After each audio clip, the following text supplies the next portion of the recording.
ഒളിവിലെ ഓർമ്മകൾ വീണ്ടും അരങ്ങിലെത്തിച്ച് KPAC തിരുവനന്തപുരം. പ്രേക്ഷകരെ ആവേശം കൊള്ളിച്ച് തോപ്പിൽ ഭാസിയുടെ ഒളിവിലെ ഓർമ്മകൾ വീണ്ടും അരങ്ങിലെത്തി. ജന്മിത്വത്തിന് എതിരായ പോരാട്ടത്തിൻ്റെ നാടകാവിഷ്കാരം KPAC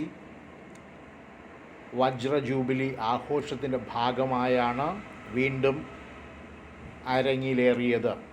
സമരങ്ങളുമായി ബന്ധപ്പെട്ട് ഒളിവിലായിരുന്ന കാലത്ത് ഭാസി എഴുതിയ ആത്മകഥാപരമായ കൃതി പിന്നീട് അദ്ദേഹം തന്നെ നാടകമാക്കുകയായിരുന്നു.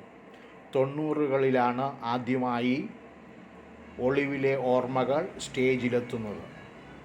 പരസ്പര പൂരകമായ സംഘടനയും വ്യക്തിയുമായിരുന്നു KPACയും തോപ്പിൽ ഭാസിയുമെന്ന് ഉദ്ഘാടനം ചെയ്ത ചലച്ചിത്രകാരൻ അടൂർ ഗോപാലകൃഷ്ണൻ പറഞ്ഞു.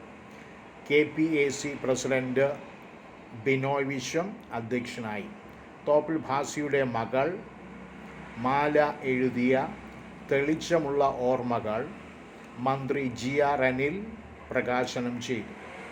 മുൻ chief secretary K Jayakumar, CPI Thiruvananthapuram ജില്ലാ secretary Mankode Radhakrishnan, KPAC secretary A Shajahan, Jayachandran Kallingal, TV Balan തുടങ്ങിയവർ പ്രസംഗിച്ചു. തുടർന്ന് ഒളിവിലെ ഓർമ്മകൾ എന്ന നാടകം വേദിയിൽ അരങ്ങേറി.